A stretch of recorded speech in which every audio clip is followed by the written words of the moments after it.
How many were here last week? Okay, pretty many. I talked about the flow of the unseen, of the divine through each one of us. How to maintain health. We need to keep that flow going in all the different facets of our life. And then I offered an assignment for those of you who were here to think about areas where that flow was blocked up. Give that some thought. And we talk about that today. Did anybody give that some thought? Okay. All right. We'll get to that in just a minute. So we're going to talk about those things that block our flow. Last week I said, you know, my goal for the next couple of weeks is to make you uncomfortable enough to maybe do some shifting around, but make you lose your fear of the unknown, of the change. And I succeeded, at least in one area. There was a person who left last Sunday very upset, very uncomfortable. And that person said, well, I get so much money a month and sometimes I don't even have enough food to get through the month. What am I supposed to do? And then scurried out the door. I wish that person would have hung around just a little bit. Because I'd have said something like, take $2, and give it to a homeless person. Just give it to somebody. And whether or not that did a whole lot of good for that person you gave it to, it would change a whole lot about how you look at yourself. Wayne Dyer has a quote, we've all heard it. When you change the way you look at things, the things you look at change. We've all heard that. I'm suggesting that we just take that one quote and use it in one place of our lives for right now. When you change the way you look at yourself, you will change.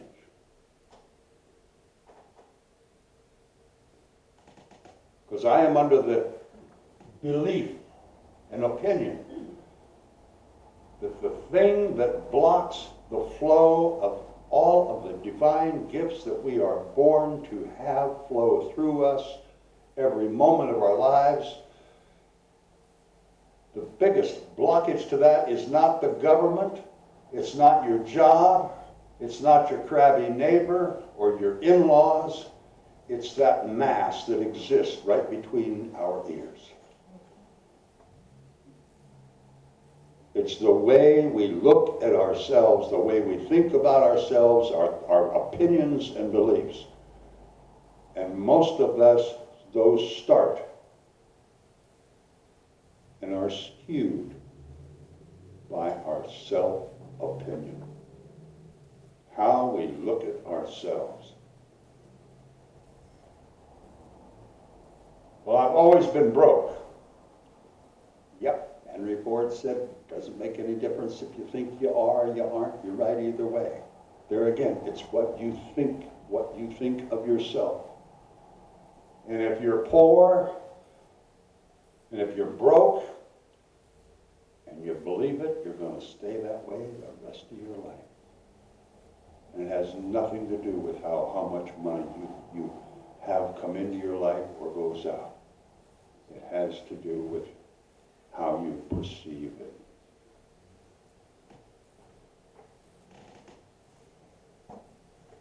We all know somebody that just goes around ripping other people to shreds, constantly finding fault with everybody and everything. My mother, constantly finding fault.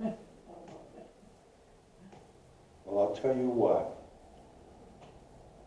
those folks need to be pitied and be given our empathy more than our chastisement or our, bad words and naughty names. Because when they're home alone in the quiet, they are even worse on themselves. And you can pretty much count on that.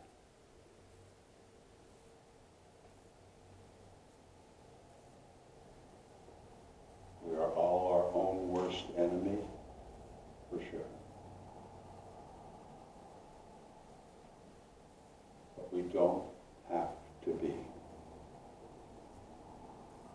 Change the way you look at things. Yeah, I don't have a lot of money coming in right now, but when you say that but, think about we instead of me. Think about the we consciousness and not so much me. I've only got $17 of discretionary money every month. But with that, I could give $5 to COTS. I could give $5 to the living room. I could give $5 to Church of the Oaks. And then I could buy me a jumbo candy bar.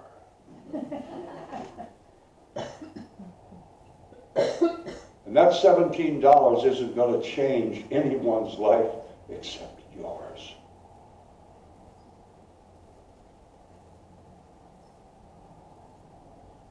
You know this thing I call we consciousness.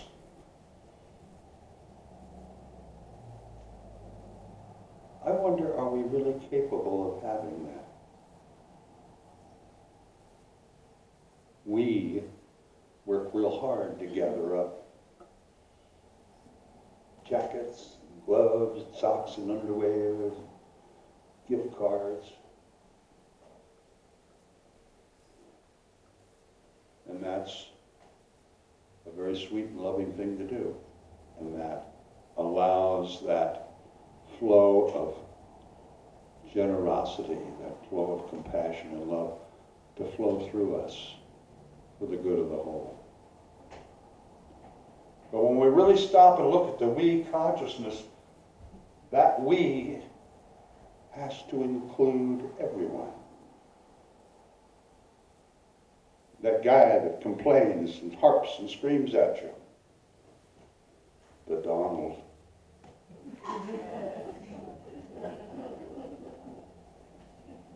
Really? If we're going to have a we consciousness, if we are going to live our lives in order that we might use our life and all that we can muster up as far as what we can share for the good of the whole, that means the whole, not the poorest 40%, not the homeless, not the refugees. That means the whole. For every living, breathing, growing creation that we are aware of. And each of us can do that if we start blocking up, unblocking some of the flows. All of us have blockage in areas of our life.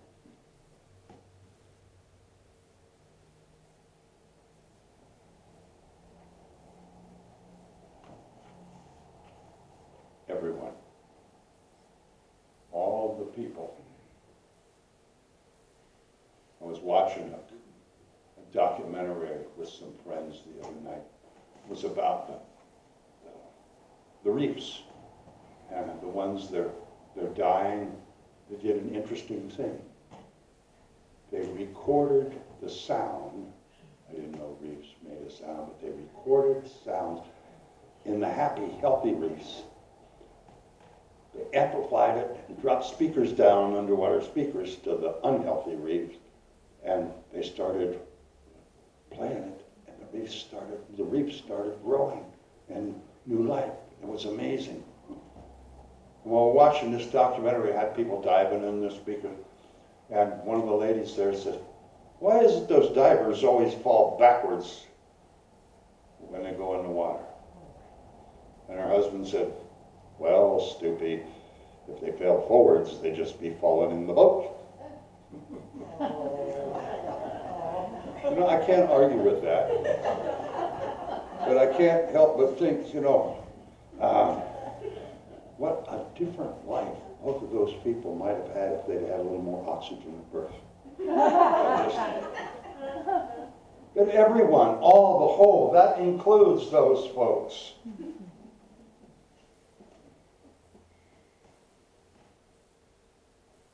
All of us have been conditioned to have a me consciousness, to be separate, to label people, to label groups. Well, those are the skinheads and the white supremacists. Yeah, they are. They're human beings with a very unpopular, unloving set of opinions and beliefs. But they breathe.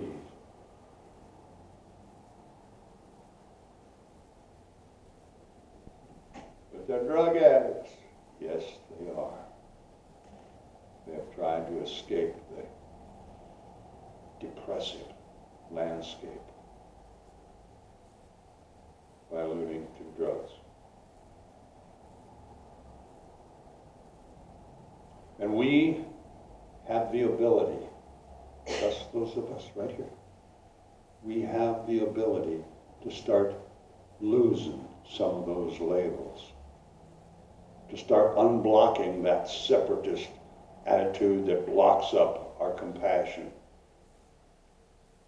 that skews our opinions. Well, they're those kind.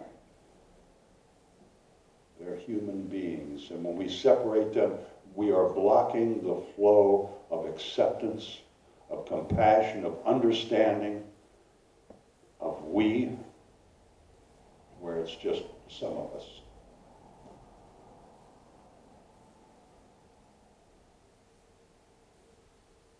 It all begins with how you look at you. And if you don't see an amazing human being that has lived through some real hell and some real crap and come through it with the ability to still love and care and laugh and cry, then I urge you to look again. Keep looking till you see that manifestation of God, of Spirit. Everything in you is flowing. The only thing that's not is your opinions, your personal consciousness.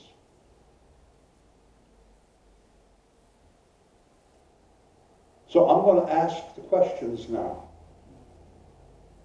In this room, we've got thousands of years of experience. Thousands. And some of us have learned some pretty painful, hard lessons. And we should actually be pretty proud of that. And I know we're willing to share what we've learned. Would anybody like to have a question or make a comment or about Kelly?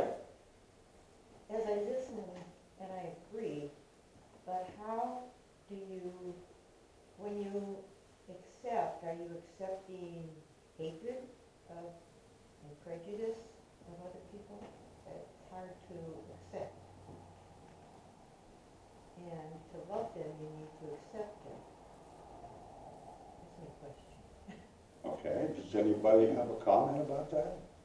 Yes, Denise. I would say that you're not accepting their views, but accepting that they are people who are in dire need of love and empathy, and that they are lacking in something so profoundly and so deeply that this is what they're reaching for. So you accept the fact that these are people of major need of love. But that's labels. Mhm. That's a label. What is it label? To say they're in, that they're not thinking correctly and thinking the we consciousness. Oh, okay, let me see if I can take what Denise says. And every human being is a creation of God or of Spirit. And we have no idea what they've been through. No idea. They don't know what we've been through. And our task is to accept them as they are. And when we look at their actions, I don't think we have the right to judge them so much as just to realize that by the way that person is acting, by the opinions, by the hate and the fear they demonstrate, we don't have to judge that good or bad. That's not our job. Our job is to know that that person has the disease of hate and fear. And they've been bashed around. That's why they have that. They've been brainwashed, or they've been beaten up. That's why they act that way. We don't have to judge that action. We hope nobody judges our actions either. But our task in maintaining a we consciousness is to share our acceptance and our love and our patience and our forgiveness with them. That's the we consciousness. We get caught up in judging everyone. Oh, they do bad things, so they're out. And they do selfish things, so they're out. I'd like you all to just kind of do a little quick review of the last 40 years of your life, every day and every minute, and just kind of write down all the bad things and the selfish things and the disgusting things each one of us has done. I won't show it to anybody unless they want to see it.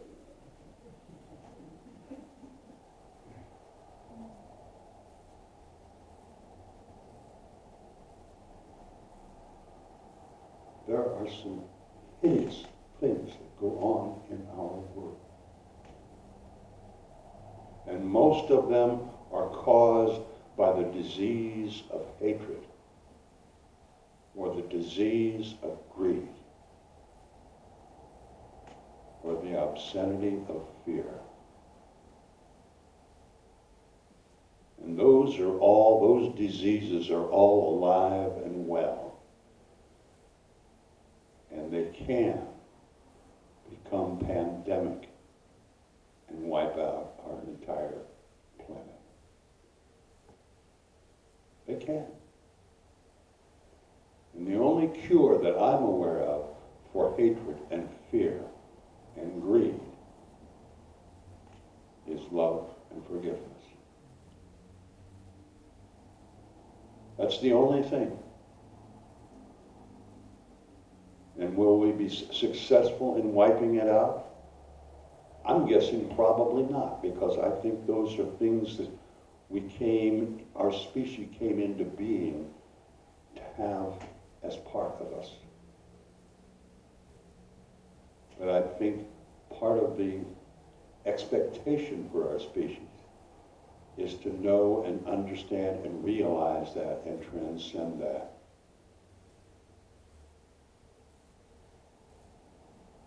I shared a quote with you a week or two ago that to forgive is to create healing, and to release is to create growth. And I think that's profound. There needs to be a whole lot more forgiving than judging going on. And you know, judging takes place in a very small part of ourselves. But forgiveness, there's an infinity of it. And all we have to do is pull out the funnel and catch it and aim it wherever we want to aim it. And just shoot it wherever it needs to be shot.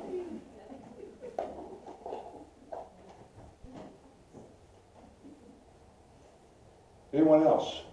Someone else? Can I Denise? just add one other thing? So, I mean, I think we all just, it's always easier to come back and remember the fact that we're not born with hate. No, we aren't. It's learned, and it's about your surroundings and your circumstances. Some of us are more fortunate to have grown up in maybe a more loving family, and and it's learned, right? You don't see race, you don't see color, you don't see any of that stuff when you're a child, and so I think that's what I always try to come back to, is that we're all spiritual beings having a human existence, right? So We are taught separation. We come into this life connected with spirit, connected socially, connected with our feelings, with our hearts. And the first thing that society does is teach us how to separate and be different than, or be judgmental, or be angry, or be greedy, or feel lack, or feel less than.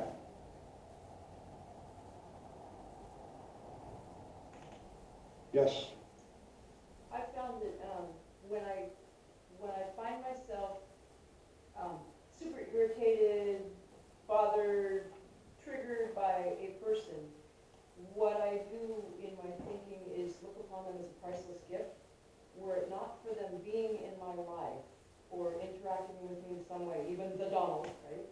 Even things like that, they shine a shining spotlight on things that are very important to me and probably non-negotiable. My spiritual principles and qualities.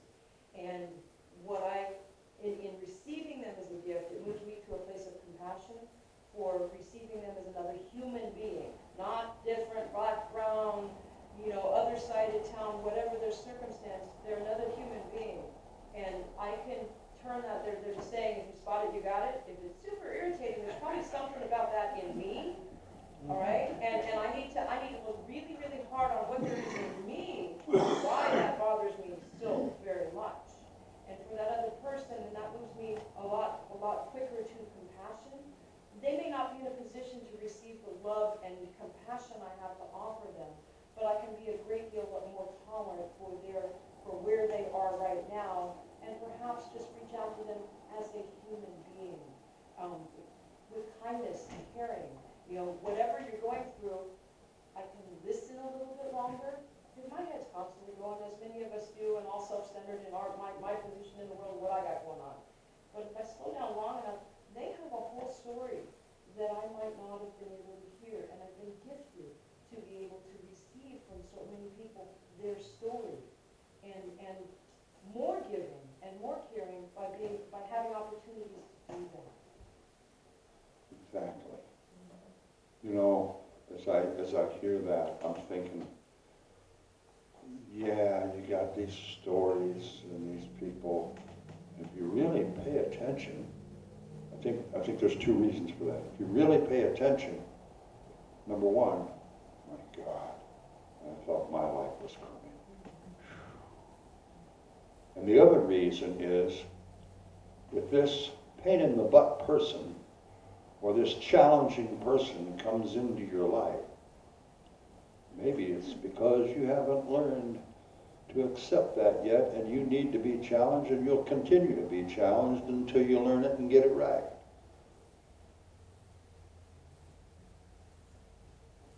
Anyone else?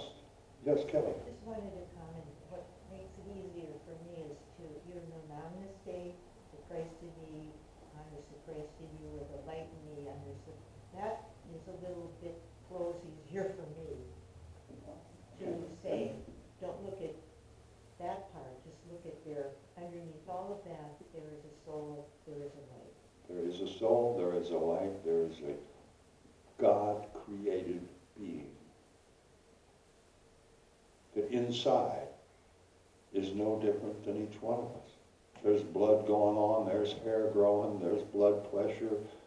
The parts are working and processing just the same. They are living a life. Their particular reality is the sum of their experiences and choices, just like yours. And when we can look at that as a gift, as a diversity, yeah, there's some really, really hard dudes out there. But in all their anguish and anger and hatred, they may have learned some stuff. And maybe they might be interested in something that I know. Maybe not. And we can't, our job is not to save the world, I don't think. We don't know what the plan is for our species.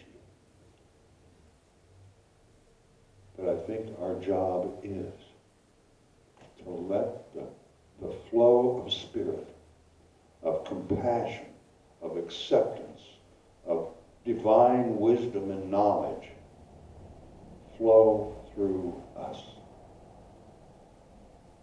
Allow it to have influence the way we make our decisions and have our thoughts.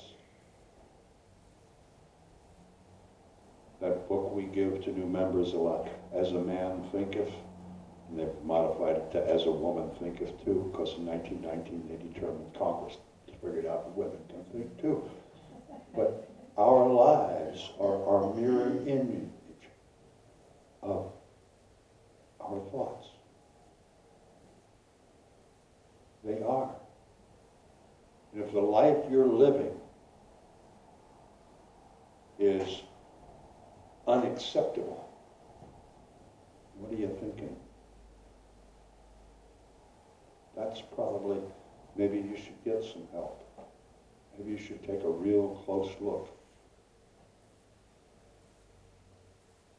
at what you're thinking, because it changes everything in your life.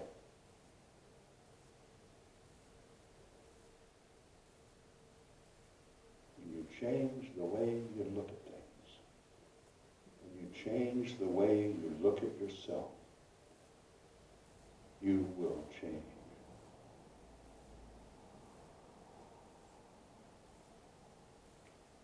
And that is divine truth.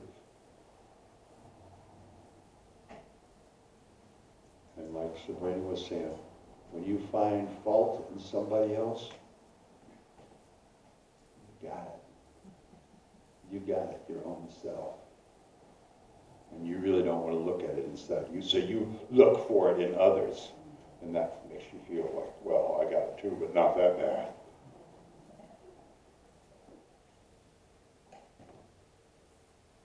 When you can show acceptance and compassion and honor and respect to yourself, you can show those same qualities to everyone else, no matter how they behave, no matter what they might say or be doing. They are human beings.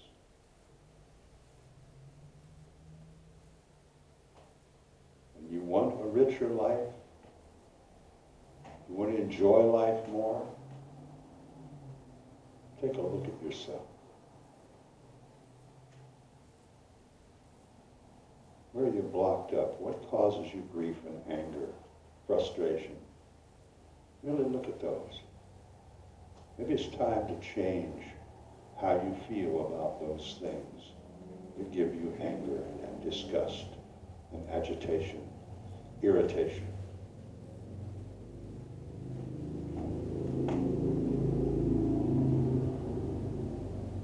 But when the flow of the divine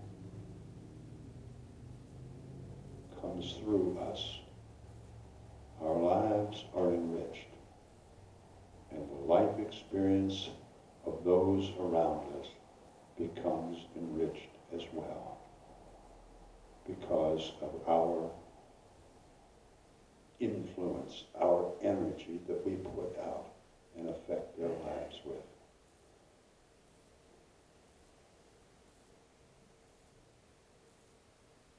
Anyone else have anything to say about the flow, blockage, judgment?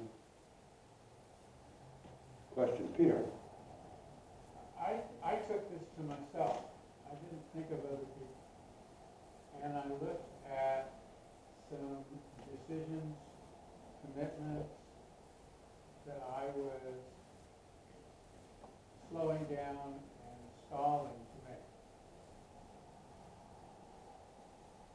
And so I took the concept of flow and looked at how that was interrupted, and I saw something in myself that's been there my whole life, which is an impatience.